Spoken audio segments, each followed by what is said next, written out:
Sejam todos bem-vindos ao 5º episódio do Papo Entre Amigos. Dessa vez eu estou trazendo aqui uma pessoa muito especial. O grupo que ele faz parte tem a motocicleta como ferramenta para chegar aos lugares que talvez a igreja tradicional não consiga chegar.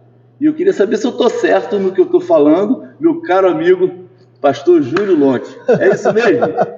É isso sim, o projeto, falar um pouco do Motoclube Águia de Cristo. É um motoclube que tem a sua iniciação no ano 2000, dado a um motociclista, a qual estava realmente pertencente a um motoclube tradicional. E ele, sendo evangélico, ele participava da reunião, via logicamente toda uma irmandade, e quando se converteu, isso seus 51 anos de idade. Qual o nome dele? Hernani Macedo. Hernani, não é? Hernani Macedo. E ele, ao sair desse motoclube, no caso de uma reunião na qual estava presente lá, nós também temos um livro, do fundador, contando toda essa história, como que foi, todo esse imbróglio, que o ocorrido. Mas ele, saindo, de uma das reuniões, pois ele, logicamente, quando se converteu, queria levar até mesmo o cristianismo ali para o meio. Porém, ele não tinha, logicamente, o know-how, nem saber como alcançar e levar o evangelho. Mas quando ele está saindo desse motoclube com sua moto, indo para casa, Deus dá a visão a ele, a visão a qual ele ia montar um motoclube, e esse motoclube ia se chamar Águias de Cristo. E no meio do caminho ele chega em casa, vai conversar com a sua esposa Eliane, e quando chega em casa expõe para Eliane toda a visão a qual Deus deu a ele. Ele, sendo até novo convertido, não tinha nem um trato com a Bíblia, mas Deus revelou para ele até o versículo a qual ia ser até mesmo no nosso motoclube, que é Isaías 40:31. Todos nós, Águia de Cristo, carregamos esse versículo, como referência a cada um de nós. Então, quando Deus revela a ele, revela a imagem, revela a ele o nome, revela a ele as cores do motoclube e o seu significado. E desde então, de 2000 até a data de hoje, são 24 anos, ano que vem nós fazemos 25 anos de motoclube, estamos nas estradas, como você mesmo falou, levando o ID do Senhor, sendo que é um motoclube interdenominacional, ele não é pertencente a uma denominação, a uma igreja.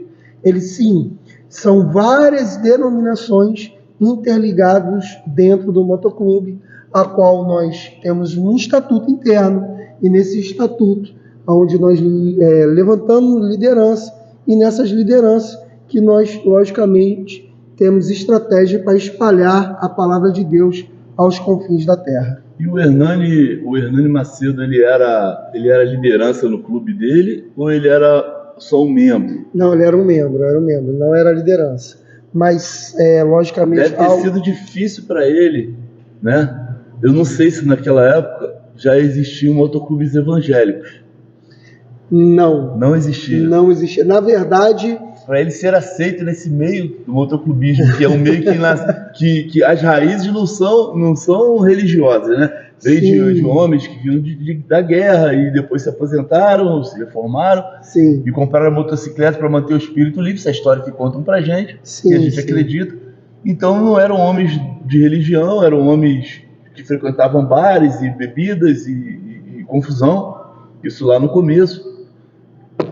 E a coisa veio se desenvolvendo. Então você chegar com um motoclube evangélico, apresentar para esse mundo, deve ter sido um desafio, Muito grande. Deixa eu só me corrigir aqui, o Águia de Cristo não é o primeiro motoclube evangélico, já existiam outros motoclubes evangélicos, sim, mas como o Amado está acabando de falar, o Amado fundador Éder está falando, acaba que isso foi algo muito recente, e alguns motoclubes já existentes, o Marcílio, Leão de Judá, já era um motoclube existente, Tem um outro motoclube, eu não salvo engano o nome, mas se eu não me engano é Adoradores do Rei, né? Pregadores do Caminho. Pregadores do Caminho, já eram motoclubes, já evangélicos, já numa determinada época, antes até mesmo do Águia de Cristo. Eu não sei exatamente o ano de fundação de cada um deles, mas já existiam alguns motoclubes. A questão é que hoje o Águia de Cristo, ele tomou também um corpo, né? Eu acredito muito nisso também, muito quando o Hernani Macedo, nosso fundador, passou para a mão do pastor Benin, que hoje, desde o ano de 2000, né, é o nosso presidente mundial, né? O nosso fundador Hernani faleceu tem aproximadamente 2 anos, né? Sempre foi um homem de Deus, né? E quando o pastor Benin, né, em 2002, assume o motoclube, o pastor Benin, ele não somente ele vai levar, logicamente, o Águia de Cristo para o mundo, mas também ele tem uma visão de levar o Águia de Cristo para dentro das igrejas. De que maneira? Fazendo que o Águia de Cristo também se torne um ministério. O que é se tornar um ministério, para você entender? Que pessoas se identifiquem com o lado da moto e usando a moto para, de fato, pregar o Evangelho. Então, quando Deus deu a visão, realmente, do motoclube para o Hernani, mas foi através do pastor Benin que Deus usou ele para dar a estratégia do ministério, porque com isso nós agregamos 2 coisas muito importantes. Nós não abandonamos o ato de levar a palavra, mas também não esquecemos de quem nós somos. Porque o ato de se perder no caminho é quando de fato você esquece de quem você é de verdade, a sua essência, a sua raiz. Então, o que hoje nos faz, eu acredito muito nisso, um motoclube sólido, um motoclube que vai avançando nas nações, é a solidez do ministério que é revelado a cada um de nós. E vocês conseguem atrair membros das igrejas que já são motociclistas e querem ir para o Águia de Cristo, ou aqueles que nem moto tem, acontece do cara surgir a vontade de entrar para a Águia de Cristo, virar motociclista, tornar-se motociclista para acompanhar vocês? Isso acontece bastante? Sim. A gente tem 2 públicos, né, na grande realidade. Como você mesmo falou, melhor, nós temos 3. Nós temos o motoclubista mesmo, um cara de motoclube, o cara que já viveu o motoclubismo e se converte ao evangelho e quer entrar no Águia. E, para não abandonar o mundo que ele gostava tanto, né? Sim. Não o mundo que a gente diz que é o mundo do motoclubismo. Isso, exatamente. Não se afastar disso. Perfeito. E ele traz uma bagagem muito boa, porque ele traz um know-how de experiência em todos os aspectos. Porque se há uma coisa que a igreja do Senhor Jesus Cristo tem que aprender muito com o motoclubismo, é a irmandade. Isso é um fato. Porque na irmandade do motoclubismo, ela se faz como essência. Você respeitar, você acolher uma pessoa a qual você nunca viu na vida, você ter um carinho, uma atenção com aquela pessoa porque ela está com um colete. Você conhece o pastor Ronaldo Breder? Sim. Aquele cara é sensacional, né? Tem um vídeo que viralizou dele pregando, fazendo um escudamento dentro da igreja. Sim. E ele falando que se um motociclista quebrar numa estrada muito longe, aparecer outro motociclista, vai levar ele para dentro da casa dele. E já aconteceu caso de um cristão ter um carro quebrado na estrada, vai bater na porta da igreja, o pastor não está aí, o pastor está dormindo, e o cara acabou. Então ele citou isso como o que você acabou de falar. Sim. Uma parte que a igreja aprende também com o motoclubismo, nessa questão de irmandade que é muito forte, né? A gente, pelo menos, tenta manter essa força, né? essa essência, né? Sim, um grande amigo, né? Eu vou até mandar esse podcast aqui para ele. É o meu amigo pessoal, a gente sempre se fala, tá? Eu assisto ele sempre que eu posso, todo dia, às 6 horas, 18 horas, ele faz uma live no Facebook. já tem bastante tempo. E ele não falha, ele tá lá sempre. E sempre que eu entro, ele manda um abraço para todo mundo que vai entrando, ele faz a gente se sentir em casa. Eu adoro aquele cara, eu acho ele sensacional. Olha aí, meu amigo pastor, Deus abençoe, tamo junto, tá? Vou compartilhar com vocês aí. Ele fundou o Motoclube Sepulcro Vazio. Exatamente, Sepulcro Vazio. Nessa época, né, ele era do Êxodo, né? Também do presidente Max, grande abraço, vou mandar para você também.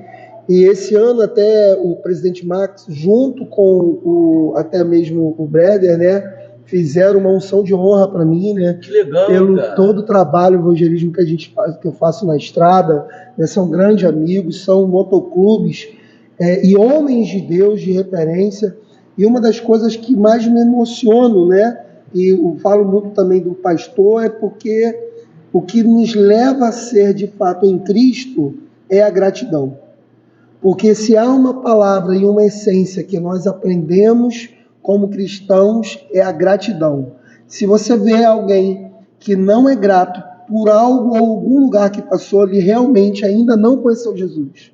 Porque Cristo, ele foi grato em todas as circunstâncias, tanto no lado mais desafiador da sua vida, como também no lado de vanglória da sua vida, do seu ministério. Você consegue reconhecer uma pessoa que você conheceu há pouco tempo, e você conversando com ela, você consegue reconhecer, pô, esse cara aí, ele conheceu Jesus de verdade, por alguma característica? Principalmente gratidão. Quando uma pessoa, ela honra um outro líder, exemplo, o seu líder não está perto e você fala bem dele, ele não está perto, isso se chama honra. Porque você não elogia a pessoa que não está em frente de você por elogiar. Você está honrando aquela pessoa que não está à frente. Agora, quando aquela pessoa vai querer denegrir a imagem de um líder, ele não estando do teu lado, significa que, de fato, ele precisa viver uma metanoia. O que é metanoia? Uma mudança de mente, ser transformado. Porque o evangelho, ele nada mais às vezes tem muita gente que faz uma firula do evangelho. E o evangelho nada mais é do que boas novas. É o que é transformação. Não é só mudança. Porque mudar, você pode mudar de endereço. Tem muita gente que muda porque acha que está violento, né? Assim que funciona. Exatamente. Eu vou mudar daqui para ali que vai mudar alguma coisa. Tem homens que têm uma certa situação que mudam de casa porque de repente vai mudar a característica do filho. Meu filho aqui não está legal aqui, por exemplo. Dá um exemplo aqui, né? Moro em Caraí, não está muito legal porque as amizades dele estão ruins. Eu vou levar meu filho lá para Cambuinhas. E chega lá, teve essa mudança e acha que vai mudar o caráter.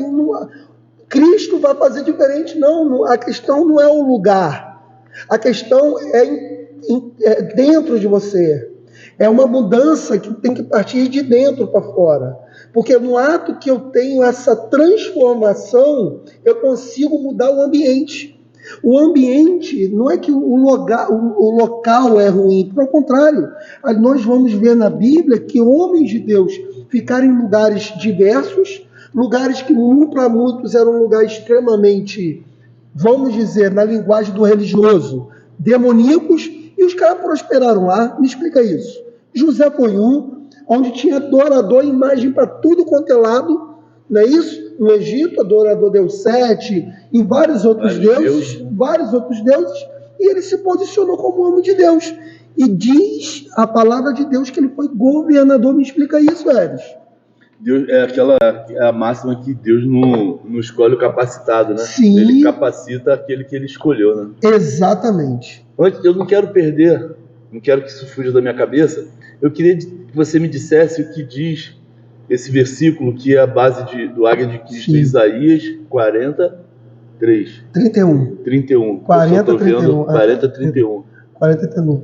Mas os que esperam no Senhor renovarão as suas forças, voarão com asas de águias, subirão ou correrão e não se cansarão, caminharão e não se fadigarão.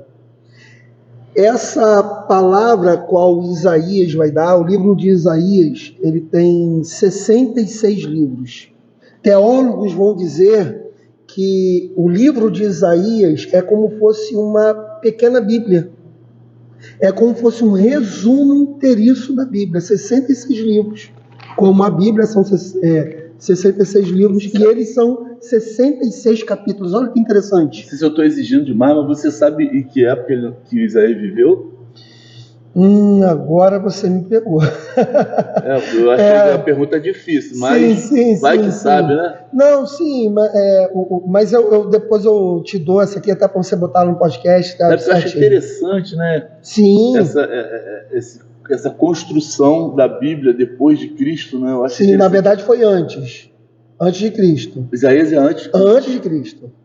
Sim, você o profeta. Muitas gafes que eu vou cometer nesse bate-papo, porque apesar de eu me esforçar bastante para ser um homem bom que mereça andar no caminho do Senhor, eu não sou ainda um estudioso da Bíblia, então eu sei muito pouco sobre esse tema, mas eu respeito bastante. Tanto é que eu trouxe o meu amigo, meu irmão Júlio Long, pastor Júlio Long, ao qual eu estou me referindo como você, pela amizade que a gente já tem. É verdade. E esse bate-papo entre amigos dá essa liberdade para a gente perder um pouquinho da formalidade, só para a gente ficar mais natural aqui na nossa conversa, que é o espírito desse nosso bate-papo. Júlio, você falou que o Hernani, Deus falou com ele. Sim.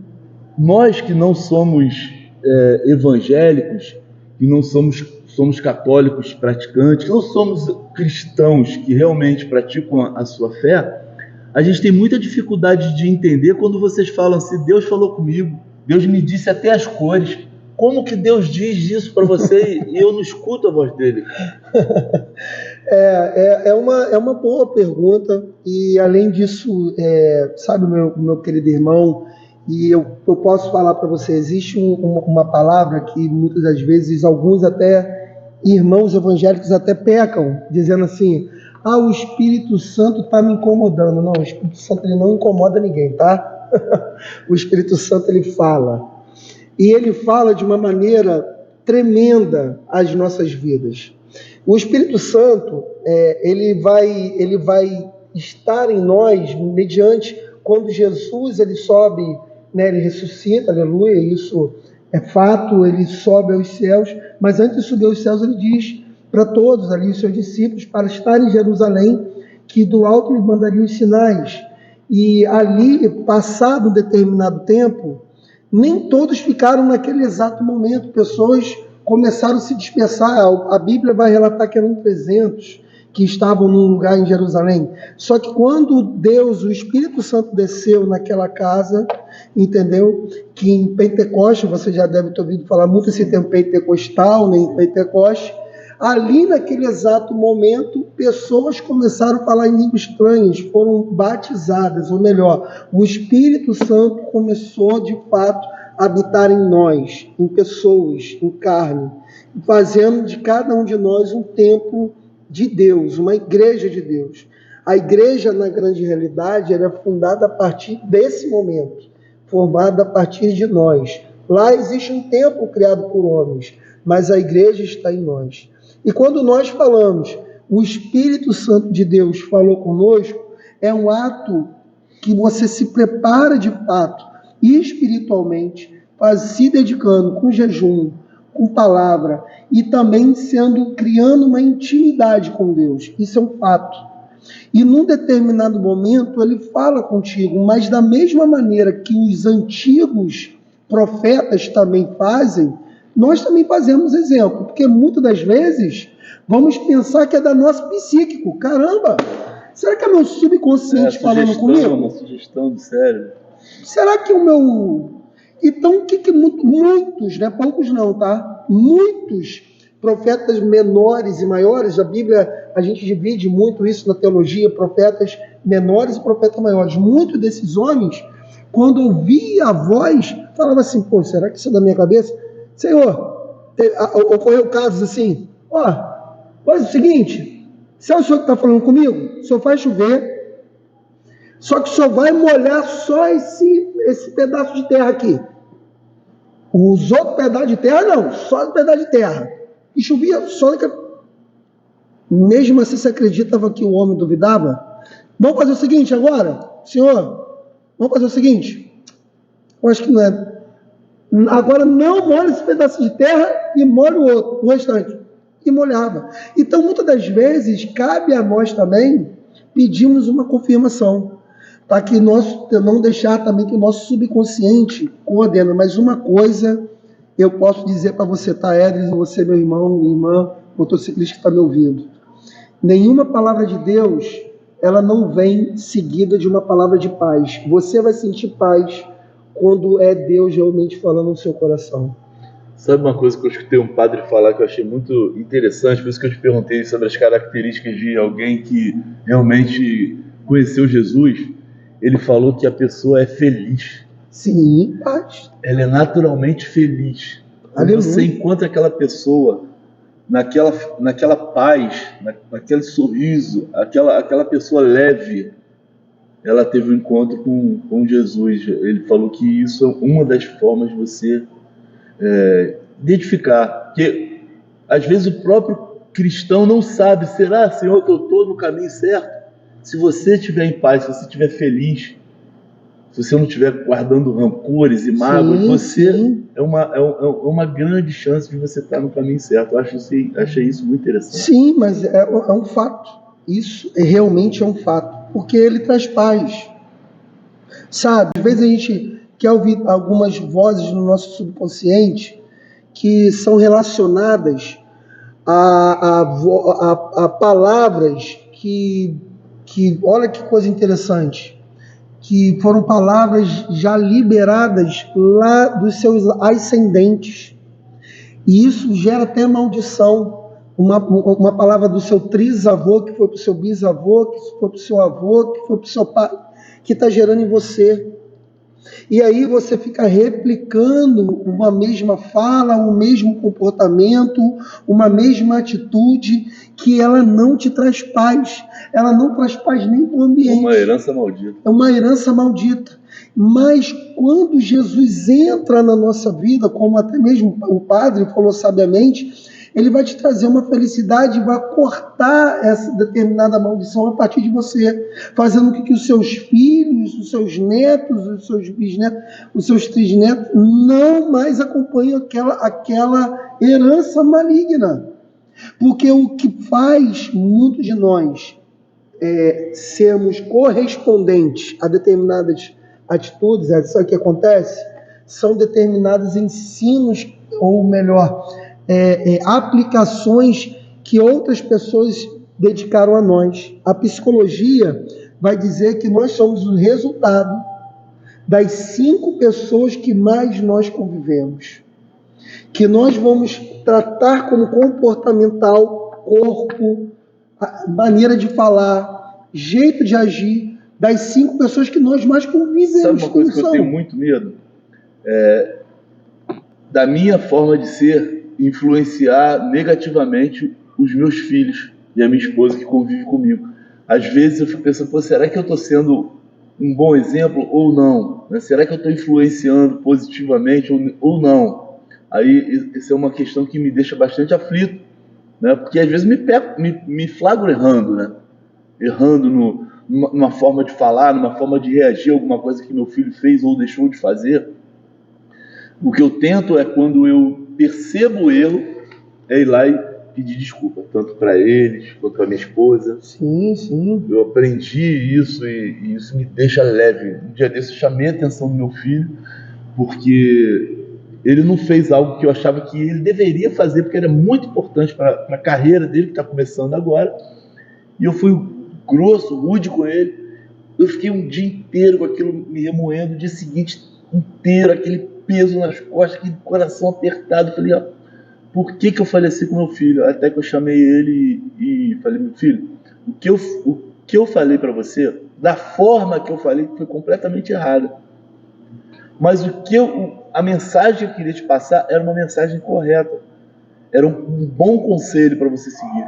Só que eu não tive paciência de esperar o seu tempo, quis adiantar as coisas. Sim, então sim. Eu te peço desculpa pela forma que eu te falei, mas não esqueça que a mensagem que eu estou querendo te passar é importante para a tua vida. Sim. Aí ele sorriu e aquilo me deu uma paz, cara. Me deu uma paz, graças a Deus, eu acho que eu corrigi esse erro. Sim, mas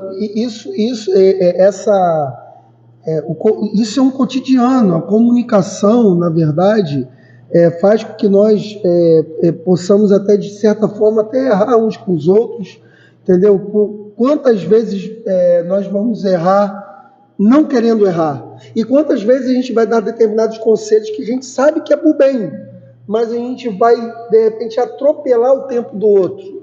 Porque nem todo mundo está na mesma marcha, não é isso? Vamos levar para o motoclubismo? Nem todo mundo está na mesma marcha, nem todo mundo tem a mesma cilindrada, nem todo mundo tem o mesmo ritmo. Nós conhecemos, você sabe disso. A resistência para viajar tantas horas. É isso aí. A velocidade que está disposto a andar. É desse jeito, a vida. Tem uns que gostam de parar, tem uns que gostam de ir direto. A vida é isso, a vida, na grande verdade, é uma grande estrada que cada um tem realmente a sua cilindrada e cada estágio da sua vida também tem isso, tá? Porque ontem, de repente, eu estava com uma esportiva, mas hoje eu estou tranquilão com uma 125 curtindo a vida. Vou fazer uma confissão. Eu estou nessa de buscar mais a Deus da minha maneira, e às vezes eu fico questionando o meio do motoclubismo, né? Se ele não me atrapalha nessa busca. Mas aí eu vejo o exemplo de vocês. E eu vejo outros exemplos também de outros homens que, embora não sejam de um motoclube evangélico, mas que também têm uma sabedoria muito grande. Sim. E estão no motoclubismo. Então eu acho que eu preciso me resolver quanto a isso, entendeu? Será que eu estou perdendo muito tempo, me dedicando muito a isso, isso não vai me levar a nada? Ou será que eu consigo fazer disso aqui algo que seja bom para a vida de quem está andando do meu lado?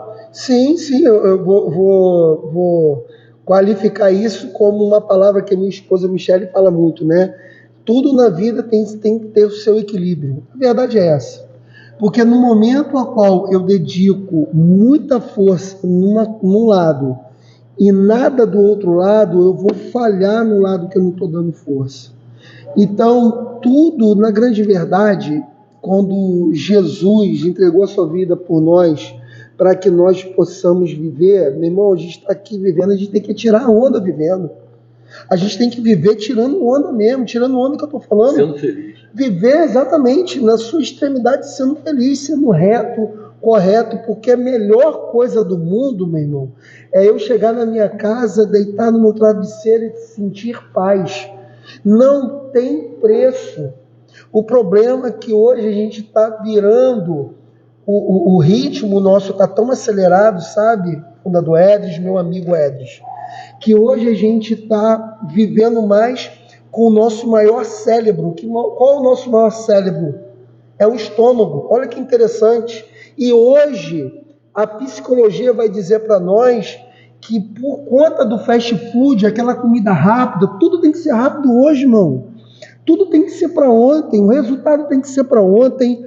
O motoclube tem que ser o maior, o meu motoclube, não, e o resultado não está nisso, o resultado é estar todo mundo vivendo em paz, todo mundo procurando realmente a qualificação das, porque o que Jesus vai falar no Monte das Oliveiras, antes dos centuriões pegar ele para passar pela Via Cruzes? Foi onde a multidão disparou, meteu o pé, sabe o quê? Ele pega e fala: bem-aventurados são os pacificadores, porque herdarão o reino dos céus. Por que Jesus vai falar isso? E nesse exato momento foi onde Judas mudou a perspectiva sobre Jesus, sabe por quê? Porque Judas, ele queria ser o primeiro-ministro de Jerusalém. Ok, eu estou do lado do Messias, o cara é top, o cara vai governar Jerusalém, ele precisa de um ministro, um cara que cuida das finanças. Ele se achou mais qualificado. E ele era o mais qualificado. Judas Iscariotes, porque tem outro Judas também, mas Judas Iscariotes era o mais qualificado. Todos os outros discípulos de Jesus não tinham pergaminhos. O que era pergaminhos? Aqueles que apresentavam, ó, eu tenho um currículo. Uhum. Eu tenho um currículo. Judas era o único, Judas Iscariotes. Ele pegou pescador, ele pegou... Exatamente. Simples, né? E dos 12, né? 12 na Bíblia significa governo, né? O número 12, governo. Da sua maioria, Edris, ele vai escolher pescadores. Dos 12, 7 são pescadores. Por que que ele vai escolher o maior número de pescadores?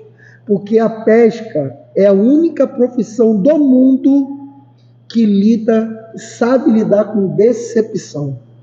Olha que interessante. Você não sabe o que tu vai. Você não sabe se vai pegar. Tu pode trabalhar a noite inteira, só que tem um problema. Além de se você ter frustrado de você não pegar nada, você é obrigado a lavar a rede. Porque se você não lavar a rede, no dia seguinte ela está podre e você perde outra pesca. Então, lidar com decepção forma caráter, meu amado. Nós precisamos aprender isso. Lidar com decepções. Às vezes, quando nós lidamos com decepções, entra o que é hoje, meu amado, numa das maiores doenças que está afetando a humanidade, é a depressão. Porque a gente vai ficando agarrado com coisas do passado. Você acredita que a depressão tem alguma coisa relacionada com a fraqueza na fé? Também, mas não só isso. Falando em fé, antes da gente seguir na questão da depressão, no tempo de Jesus tinha muitas aparições. Anjos apareciam. Eram visões fantásticas que aconteciam naquele tempo. Por que hoje não acontece, ou acontece de forma diferente? Você entendeu o que eu estou querendo dizer? Por que a gente não vê os anjos hoje? Na verdade, é porque no Velho Testamento, vamos qualificar o Velho Testamento, e aí ficou um lapso de tempo, tá? De não ter nenhuma aparição até a vinda de Jesus. O Velho Testamento para o Novo Testamento. O Velho Testamento ele é todo ele escrito afunilando até a volta de Jesus. É assim, ó, só para você entender. E depois da vinda de Jesus vem o Novo Testamento, faz isso aqui, ó, a Bíblia faz isso, que é a eternidade. Então vem do início até um determinado momento e de Jesus para a eternidade. Aquele era o tempo, então, talvez com essas aparições. Sim, e até a volta de Jesus está interligado com Alexandre o Grande. Quando Alexandre o Grande domina toda uma região, isso é teólogo, é teologia pura. Quando ele domina toda uma região, o que ele vai forçar todo aquele povo a falar uma só língua, o grego? Porque como que Jesus ia expandir, como Alexandre o Grande faz todo esse território, toda essa expansão, levando o exército da Grécia e tal, mas caiu, você bem sabe disso. Mas, porém, ele vai levando filosofia, ele vai levando conhecimento, preparando o mundo para a vinda de Jesus. Você tem noção do que é isso? Jesus ele desce exatamente no tempo perfeito. E a primeira missão do Senhor, né, uma das curiosidades, sabe o que era? Juntar o seu povo que foi separado. Existem as tribos, e aí a gente pode até entrar um pouco em Israel, Hamas, só para você entender, mas existe um pai da fé das maiores religiões do mundo, que são 3, que é o islamismo, não é isso? O cristianismo e o judaísmo, são as 3 maiores. Jesus Cristo era judeu, né? Sim, era judeu. Só que tem porém, se eu te falar, não sei se você sabe disso, as 3 maiores religiões têm o mesmo pai da fé, você sabia disso? Não. Que é Abraão. Abraão é o pai da fé dessas 3 religiões. Foi os filhos deles que... Sim, o primeiro filho de Abraão, ele vai ter com uma sua serva, que era chamada, uma egípcia chamada Agar, que é chamado Ismael. Por quê? Sara tinha uma longa idade, já era uma mulher dos seus 90 anos. Vivia-se muito naquele tempo. Exatamente, vivia-se muito, não tinha agrotóxico, não tinha... O ar era outro, a água era outra, tudo era outro. E olha que interessante, ela se frustra porque não dá filhos a Abraão, mas Abraão, ou melhor, nessa época o nome era Abrão. Então, quando ele de fato tem um encontro com Deus, ele se transforma em Abraão. Mas deixa eu voltar um pouco antes para você entender. Ele tem um filho, o filho, esse filho nasce, Ismael, junto com Agar. Sara, por sua vez, recebe uma visita do anjo, realmente fica grávida pela promessa a qual Deus deu a Abraão.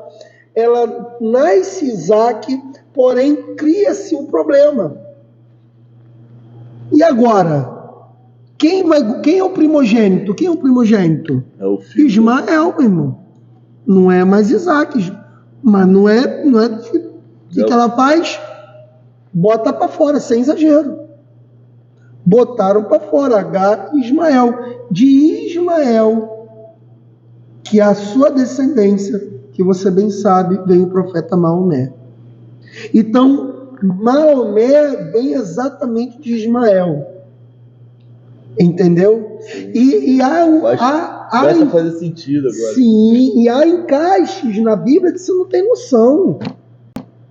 Mas, ao decorrer do tempo, houve-se um problema, que aí você já deve ter ouvido falar, que a terra passou por uma grande fome e uma grande sede, né? uma grande seca. Porém, um lugar, entre aspas, que seria o lugar mais seco, que era o Egito, era um lugar que se governou o mundo, porque José foi para lá. E nesse exato momento, o povo que estava na sua terra prometida, Canaã, saiu de lá. Governância aconteceu aonde? No Egito, com José. José, ele foi governador do Egito, essa história você sabe, ele trouxe a sua família. Só que foi passado 300 anos, 300 anos. Foram passados 4 gerações de faraós. Esqueceram de José, irmão. Sabe o que aconteceu com o povo que estava ali? Virou escravo. O povo virou escravo. Acabou a gratidão. Aqueles dias que foram lá e salvou, acabou. Porque perceberam que eles estavam se tornando um número maiores. Então, os egípcios ficaram de lado e o povo, entendeu? De Israel do outro. Só para você entender da onde, que na verdade era o povo de Deus, eram os hebreus nessa época. Porque depois que veio Abraão, Isaac e depois veio Jacó. Você já deve ter ouvido falar no nome Jacó. Sim. Né? E Jacó, que teve realmente esses filhos, um desses filhos que foi José, né? Porém, quando Jacó, ele vai ter um encontro com Deus. E nesse encontro com Deus, ele dá o nome de Jacó, não mais Jacó, mas sim Israel. E Israel vai ter esses 12 filhos, né? E um deles é José, que você bem sabe governa e vive ali. Umas 12 tribos, né? 12 tribos, exatamente. Mas o interessante quando eles saem dali novamente, né? Quando Moisés é levantado ali, né, lidera o povo a sair do Egito para voltar para a sua terra. Vai ouvindo isso aí. Nesse exato momento, Josué, antes de chegar à terra, Moisés não pisa na terra prometida. Josué toma o governo, vai ouvindo isso. Porém, lá em Deuteronômio, que é os 5 primeiros livros da Bíblia, se chama Pentateuco. É o mesmo livro também dos judeus, ok? E também no islamismo reconhecem Jesus, reconhece Isaac, tá? Só para você saber. Porém, reconhece eles como profetas, ok? Só que nós reconhecemos Jesus como Messias, né? O Filho realmente de Deus. E nesse exato momento, quando José vai estabelecer a entrar na terra prometida para tomar, que eles saem do Egito, a Canaã, ele vai ter um encontro numa cidade chamada Jericó, né? E Jericó tem as suas muralhas, porém Deus determinou a Josué, entra na cidade e mata todos, inclusive crianças de colo, mata todos. É dada a palavra para você limar. Só que, meu amado irmão Edson, meu amado irmão, eu e você como carne, como homem, entrar e matar todo mundo, meu irmão, pessoas civis, fala para mim. Tem que ser sei lá, teria que ser completamente insensível numa pessoa cumprir uma ordem louca como essa. Teria que ser um monstro, cara, para cumprir essa ordem. Aí Deus vira para Josué e fala assim: tudo bem, Josué, mas aprenda uma coisa.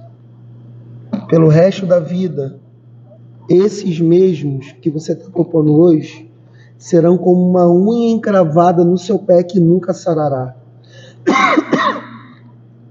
Então, jamais, Edris, palestinos, hoje existe palestinos cristãos, tá?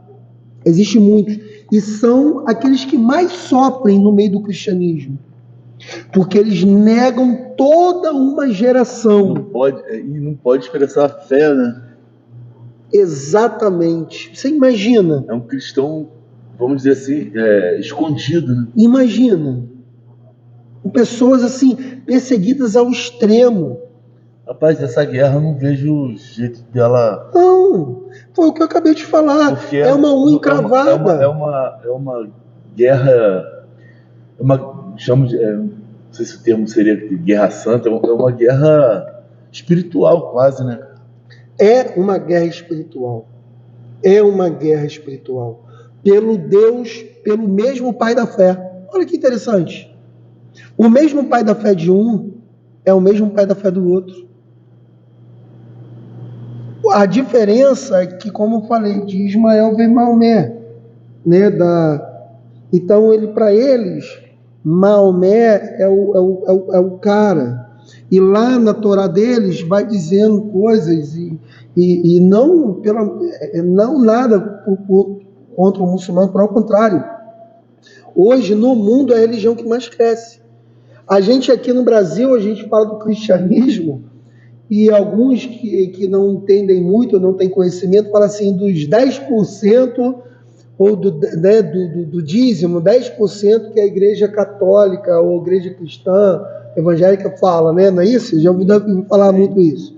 Você sabe quanto que o muçulmano exige de cada um deles? Cada um? Tem ideia. 29%. E por que não 30%? 29%. Não, porque eles têm uma temática a respeito lá na Torá, né? É uma coisa que eu não procurei estudar muito. Mas só que tem uma coisa: se você não é contribuinte lá neles, você não pode dizer que é, mesmo. Aqui no cristão, não. Eu negocia a princípio adoidado. Não sou. Porque acaba criando até um termo que é muito ruim de ouvir, mas o não praticante. Pô, quando eu não pratico, eu não sou, mano. Eu penso assim. Ou é ou não é? Ou é ou não é, meu irmão. Às vezes você só está parado no caminho. E você é, cara.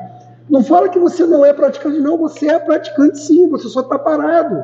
O que basta você fazer é se encaixar. Júlio, voltando a falar dos Águias de Cristo como motoclube, como é essa missão, cara? Vocês saem pelo Brasil afora? Sim. E vocês escolhem um determinado lugar para chegar e pregar a palavra. Eu acredito que vocês não devam chegar de cara e tendo esse tipo de conversa que a gente está tendo aqui. Deve ter tipo uma pescaria antes, né? Sim. Você atrair, né, a pessoa para te ouvir. Deve ter uma técnica nisso aí. Me conta um pouquinho dessa história de você largar a tua casa com alguns irmãos, montar numa moto e rodar o Brasil todo. Você já falou que já rodou 2 vezes o país inteiro com a sua moto. Sim. Como é escolhido o local para você pescar os homens? Bom, na grande realidade, a gente faz todo um planejamento, né?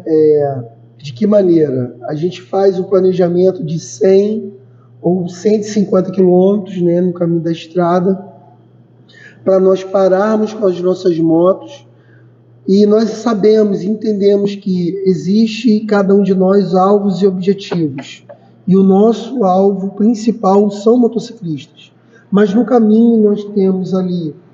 Interessante.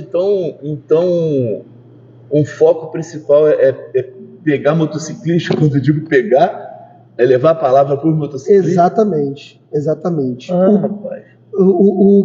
Vamos lá, o principal. Agora a gente vai entrar em outro campo. Só que tem uma coisa, a igreja dificilmente vai levar a palavra ali para o frentista. A igreja dificilmente, né, um homem, né, vai levar a palavra para o homem ou mulher que está ali no pedágio, recebendo o teu pedágio. Até por falta de possibilidade. A igreja vai levar a palavra, de repente, para aquele homem e mulher que está vivendo em situação de rua. Não é morador de rua, tá, irmão? É situação de rua. Não é isso que ele não nasceu na rua. Algo fez com que ele parasse ali, né? Aquele homem e aquela mulher. Então é nesse exato momento que nós entramos. E como a gente começa? A gente começa ali com o panfleto e fala, meu irmão, posso fazer uma pergunta? Eu, pelo menos, começo assim. Posso fazer uma pergunta, irmão? O cara fala, pode. Você sabe que Jesus te ama, né? E o cara dá um sorriso, meu irmão, te ama demais, que tem uma linda mensagem de Deus para sua vida. E ali, quando você fala isso para ele está te ouvindo e você fala, você aceita uma oração? O cara fala assim, aceito. Você quer falar alguma coisa? Pedir alguma especificação? E quando você deixa ele, quando ele vai falar, aí está realmente a chave do evangelho. Porque pregar o evangelho não tem nada a ver com falar, Edson. Tem a ver com ouvir.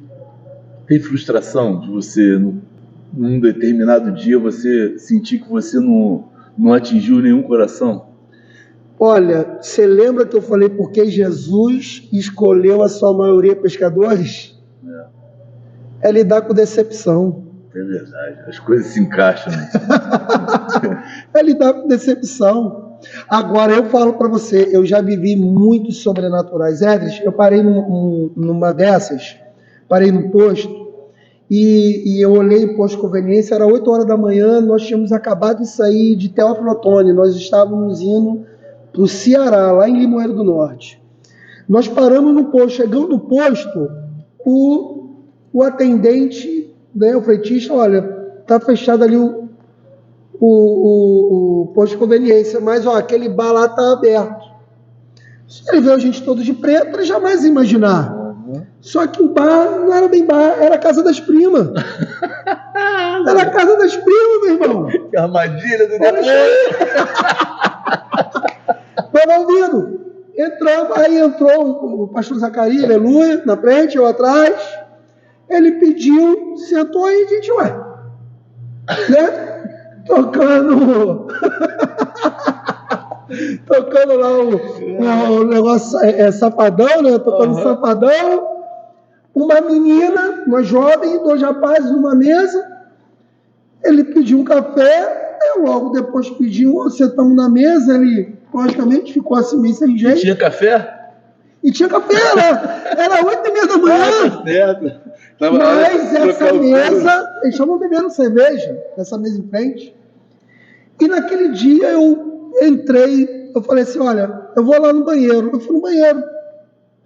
Eu não sei, logicamente, quantas práticas diferentes aconteceu naquele banheiro, mas eu fui naquele banheiro e fiz uma oração. Falei, Deus, eu não sei o porquê que o Senhor fez eu vir aqui. Uma coisa também que eu acredito, eu não acredito em coincidência. Eu acredito em Jesuscidência. No momento que eu entrego a minha vida para Cristo, todos os lugares que eu vou, como aqui hoje, no Falcão Peregrino, eu tenho que estar aqui e abençoar esse lugar, porque eu acredito que Jesus está aqui agora nesse bate-papo, e até para o irmão que está me vendo do outro lado. Ele é bem-vindo aqui. Aleluia. A casa é dele, inclusive. Então, quando eu entrei nesse banheiro, eu fiz uma oração. Eu acho que, eu não sei se a hora antes alguém fez oração naquele lugar, mas eu fiz, Senhor, eu não sei por que eu estou nesse lugar, mas se o Senhor me colocou aqui, prepara um ambiente para levar a tua palavra, porque se o Senhor me colocou aqui é para eu pregar a palavra. Senhor, cria um ambiente. E quando eu saio do banheiro, aí tinha uma televisão assim, no alto, assim, sabe? Aquelas televisões de cubo. Uhum. Quando eu passo por debaixo dela, a televisão liga. E aí começa a tocar um louvor. Eu sou livre, nada além do sangue, nada além do sangue de Jesus. Ninguém tocou. Não, escuta, eu na minha questão carne, Percebi, o cara viu ali a águia de Cristo. Fez para te agradar. Ligou ou para me agradar ou para debochar, não sei. Eu fui no caixa. Seria mais para debochar nesse tipo de lugar. Concorda? A minha carne gritou. Eu não acreditei. Fui no caixa. Fala, meu irmão, pagar o café. Pô, eu louvou aí, rapaz, não sei nem como ligou. Aonde está o controle? Não foi eu que liguei, não. Nunca nem ouvi essa música. Meu Deus. Nesse exato momento, eu vou lá fora para falar com o pastor Zacarias. Porém, um senhor que estava conosco, um grande evangelista, o seu Nilton, ele entra no bar e vai naquela mesa para levar uma palavra. Onde estavam 2 rapazes e a menina. Quando eu olho assim, eu falei, calma aí. Comecei a chorar, fui lá, falei, cara, vou lá. Chego lá naquela mesa, tá ali Aí quando eu chego, o Nilton fala, chegou o pastor, vocês aceitam uma oração? Um levantou da mesa e saiu, foi embora.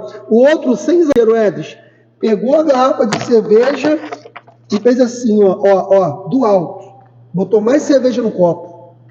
A menina que estava de coxa virou de frente para mim e falou assim, eu aceito uma oração.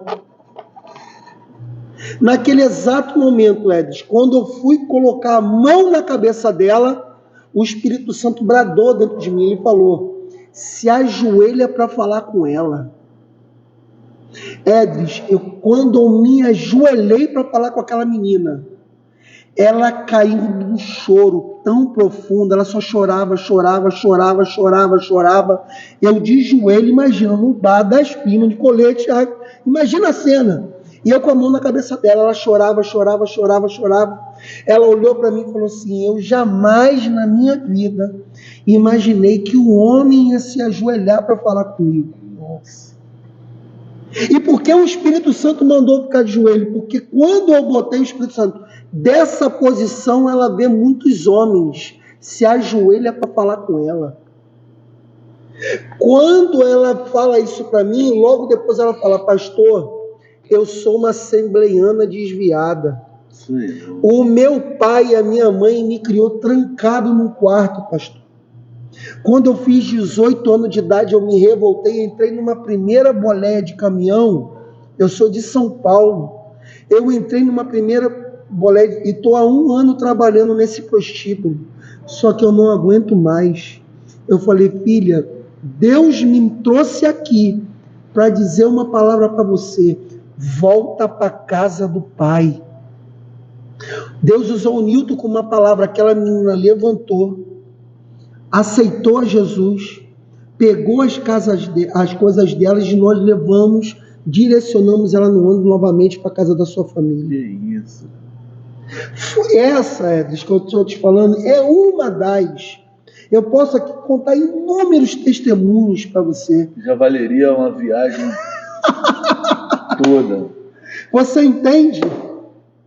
Você entende por que eu saio da minha casa, lá com minha esposa, e eu amo minha esposa, Michele, te amo, aleluia. Minha esposa e minhas filhas lindas também, para viver o mundo, e você sabe disso, é chuva, é sol, às vezes é fechado, é óleo, é coisa, tantas adversas, mas é porque de fato há um propósito no caminho, e ele é o caminho. Amém. Me dá só um minutinho para eu ver se meu celular ainda tem memória para a gente ficar mais um minutinho. Peraí.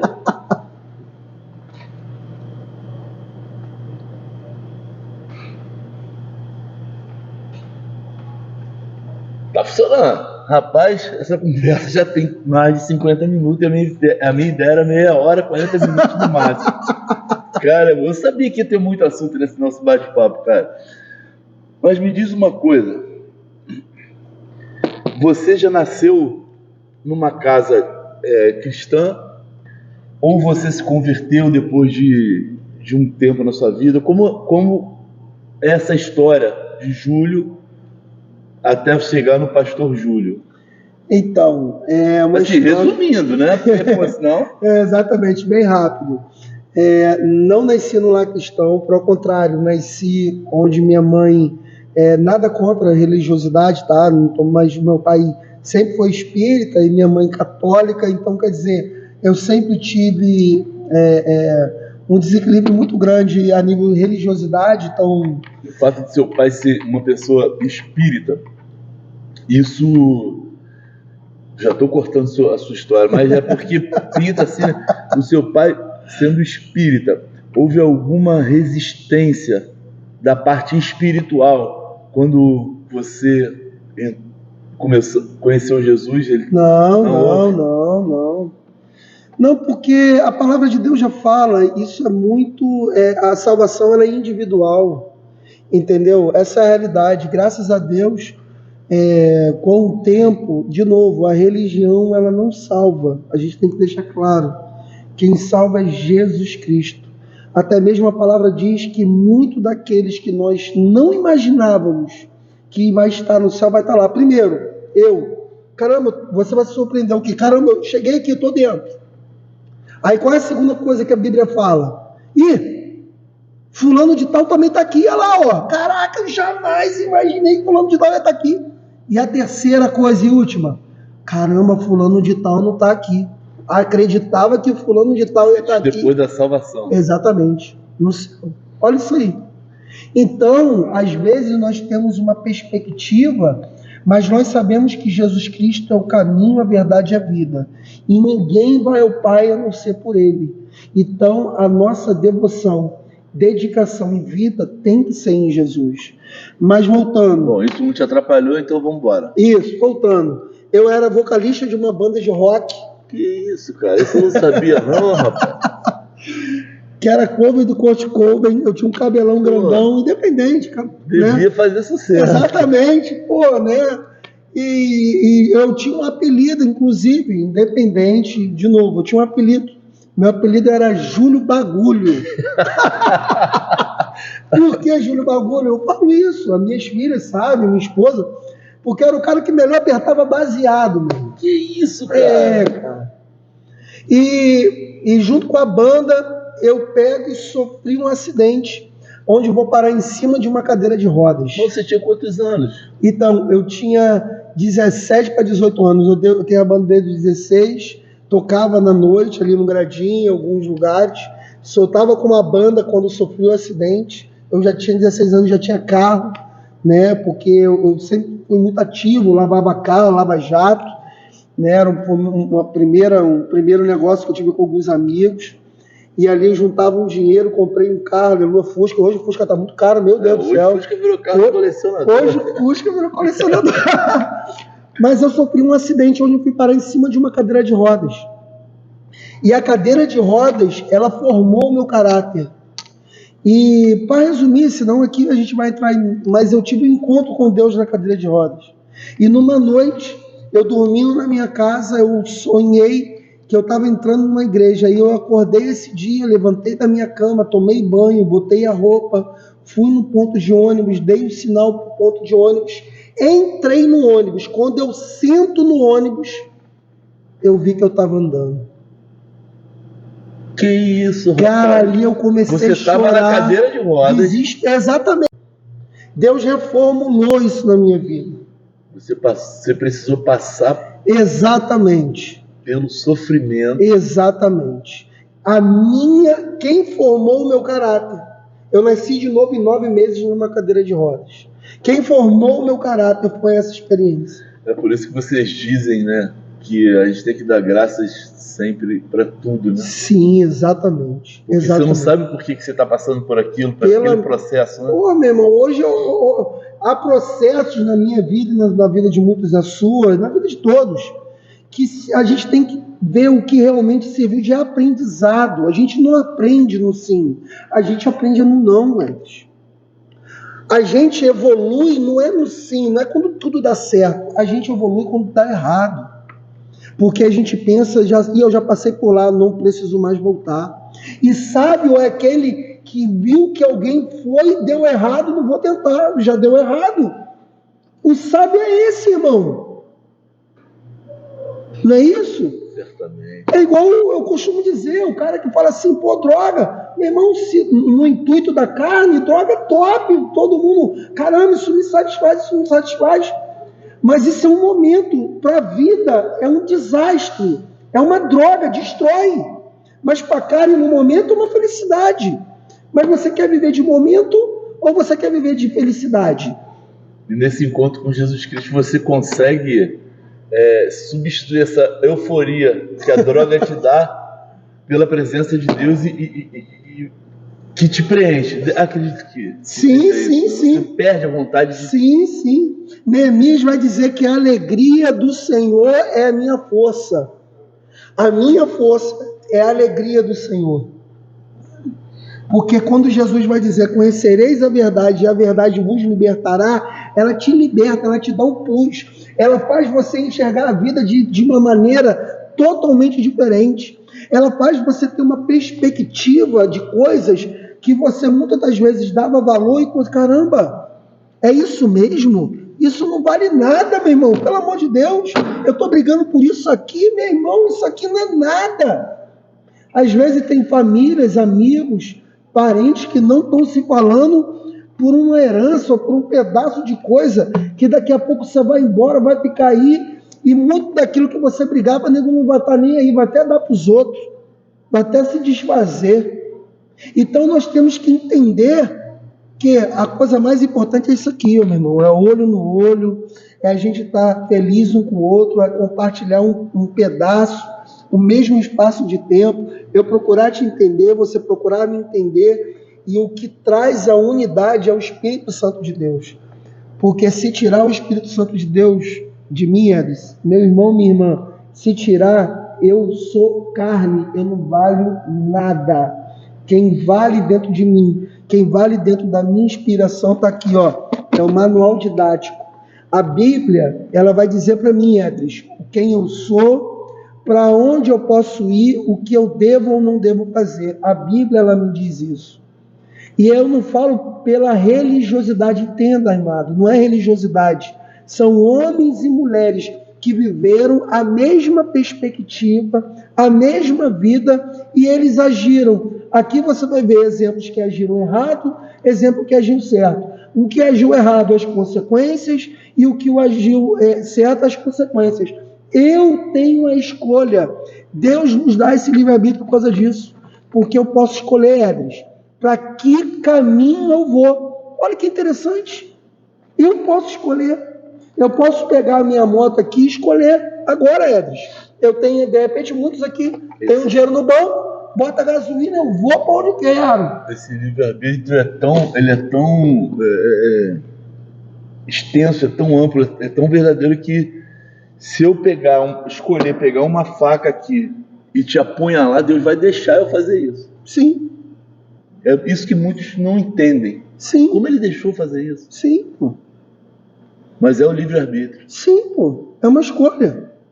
Porque, olha que interessante. Você tem um pedacinho de corda aí na sua mão? Corda? Não. Ou uma linha, pedacinho. Pode ser um carregador de celular? Pode ser. Vou dar um exemplo aqui, ó. Olha que interessante. Pode ser. Cabine carregador de celular, olha que interessante. Ó. Tá vendo aqui, Edson? Olha que interessante. Vamos dizer que o espaço-tempo da nossa vida é isso aqui, ó. Ó, é isso aqui. Nascer, crescer e morrer. As pessoas, às vezes, estão preocupadas em viver isso aqui e estão esquecendo que Jesus existe uma eternidade. As pessoas estão querendo viver uma intensidade aqui, mas esquecendo da eternidade. As pessoas estão esquecendo de plantar. Jesus já fala, meu irmão, não planta, para de querer ficar plantando tesouros na terra e juntar tesouros onde a traça e a ferrugem vai consumir. Juntar os tesouros no céu, porque é a eternidade, meu irmão. Nós vamos passar, Edris. Nós vamos passar, irmão. Irmão, eu sou mais jovem que você, mas você vai lembrar do que eu vou falar. Antigamente existia uma marca em Niterói que era famosíssima, um ponto maravilhoso, Mesbla. Sim. Lembra disso? Sim. O dono da Mesbla levantou um patrimônio maravilhoso, deixou para os filhos.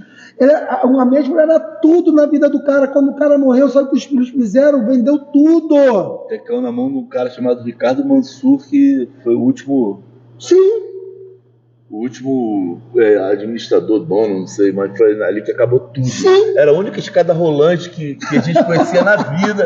Eu só conhecia uma escada. Quando eu entrei na América, porque eu dei de cara aquela escada rolante, falei, meu Deus, Esse que ano? Ah, cara, faz muito tempo.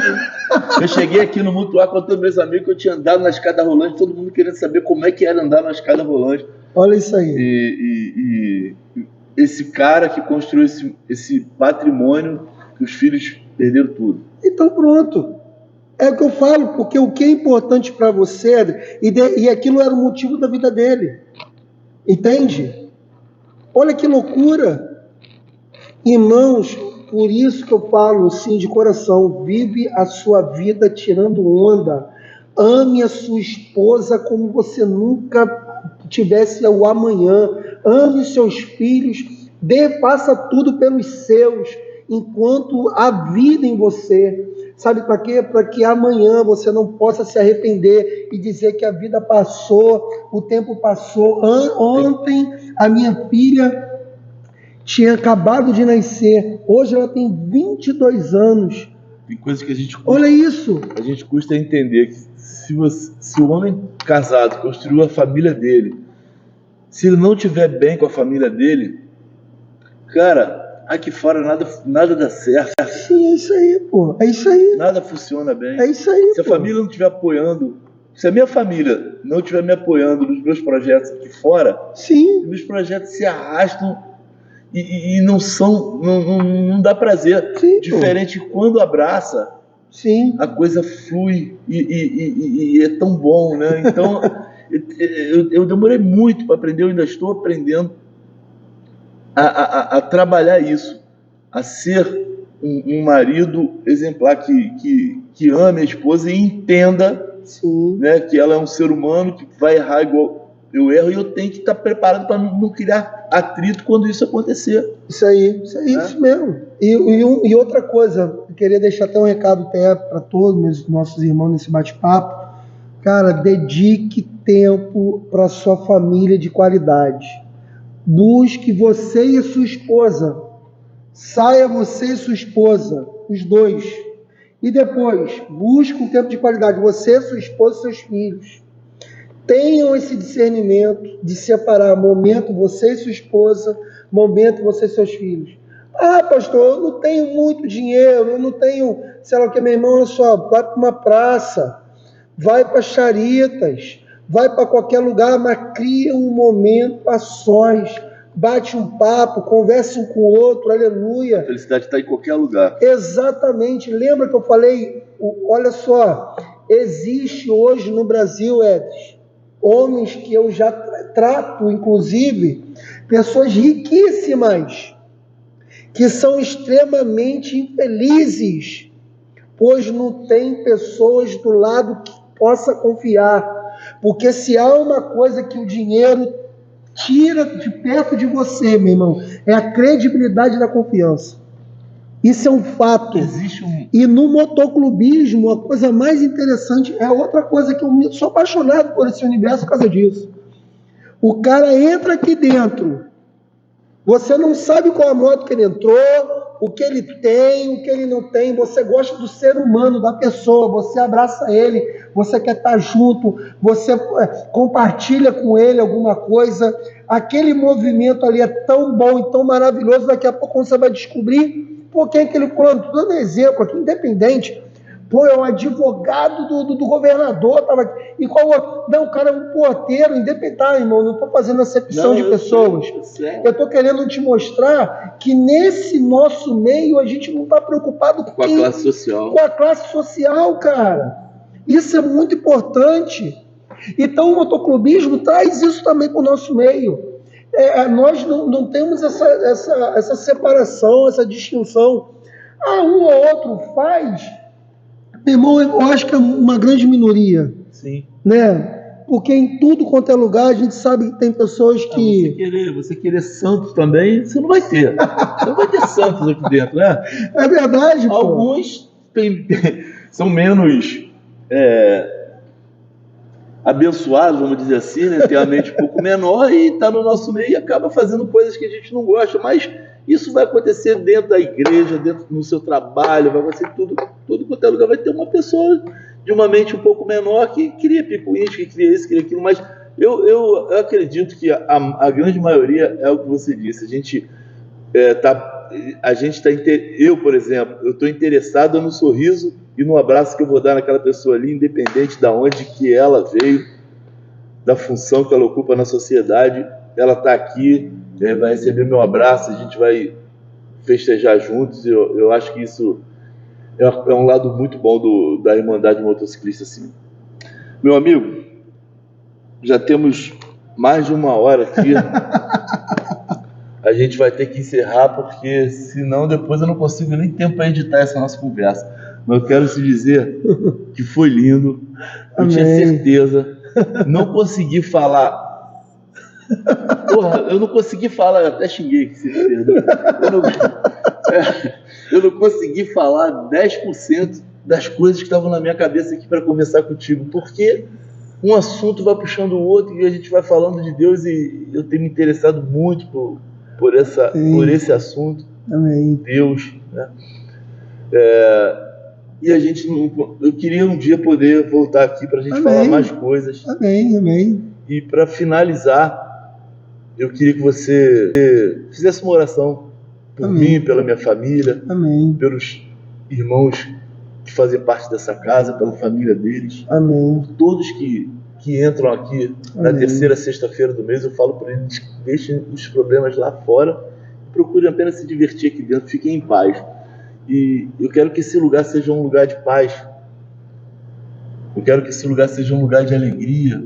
Amém. Eu quero que esse lugar seja um lugar que uma pessoa possa ajudar a outra, até a prosperar na vida. Amém, amém. Porque a prosperidade, eu acho que não é... A prosperidade não é um problema para a vida de ninguém, né? Deus É fez a gente verdade, pra gente é verdade, prosperar, né? é verdade. As pessoas confundem aquela passagem da Bíblia que mais fácil um camelo passar por um buraco da agulha do que um rico entrar no reino do céu. As pessoas confundem muito isso. Tem nada. Uma coisa, ler um texto fora de um contexto tem 1 milhão de interpretação. Então vamos terminar esse bate-papo com uma... Salomão foi rico de mapa, pelo amor de Deus. Amém. Quero agradecer, muito, meu amigo, meu irmão, né, o Edris, o amigo que a vida me deu, que Jesus Cristo me deu. Oro já por você, pela sua família, pela sua bandeira há muitos anos, você sabe disso. Nós temos uma parceria quando sempre estou à disposição de você para tudo o que é possível. O Falcão Peregrino mora também no meu coração, né?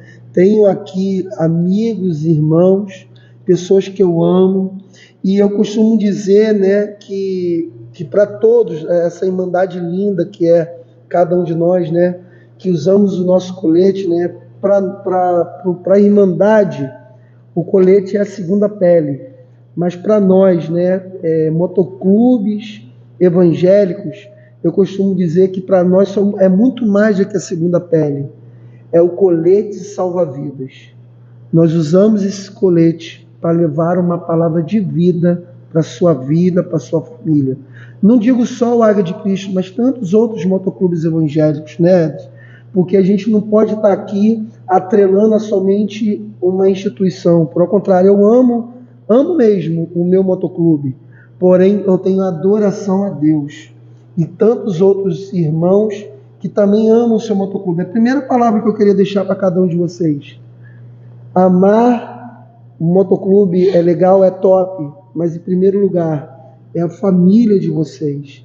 Em primeiro lugar é investir um tempo de qualidade lá, para que você possa viver realmente dentro do motoclube a qual você pertence, de uma melhor maneira, mais saudável, mais alegre, podendo até juntar, né, interagir as esposas e os filhos com o meio. Porém, é você que faz a diferença. Em nome de Jesus, não se auto-sabote, pare de terceirizar problemas dos outros, não. O problema, muitas das vezes, está em nós, não está nos outros. Por isso, sempre pega essa reflexão, Pois uma coisa que Deus quer de mim e de você é que todos os dias nós possamos melhorar, ser uma melhor versão de ontem. Por isso que o ontem virou um passado e hoje, na minha vida e na sua vida, é um presente e um presente de Deus. Amém. E eu quero orar pela sua vida. Senhor, meu Deus e meu Pai, em nome de Jesus, capacita cada um dos meus irmãos e irmãs nesse presente, no hoje, Senhor, pois a sua palavra, a sua mensagem, ensinando os discípulos, na sua oração do Pai Nosso, vai dizer: o pão nosso que nos dai hoje.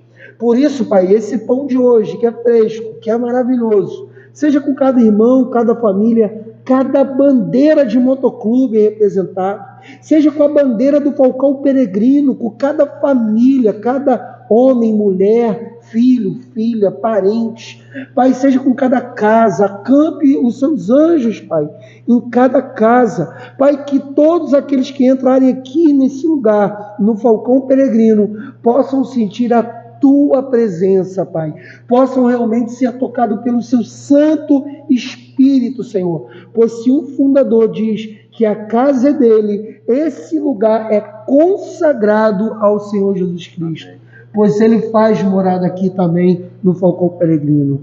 Em nome de Jesus eu oro e que desejo para cada bandeira, cada instituição e cada família, o melhor de Deus ainda está por vir. Em nome de Jesus eu oro e todos dizem amém. Amém e amém. Meu irmão, que delícia, que barato. Obrigado, muito obrigado por você ter vindo aqui, por trazer a palavra de Deus. Amém. Por você me emocionar. Amém. Por você ser quem você é. Deus te abençoe. Deus, estamos juntos. Eu aprendi a falar para todo mundo assim, aniversário de todo mundo, eu falo: Deus te abençoe tremendamente. Isso veio de você. Amém. Obrigado. Pessoal, obrigado por terem ficado aqui por tanto tempo nos escutando e até o próximo bate-papo entre amigos. Fiquem com Deus. Até a próxima.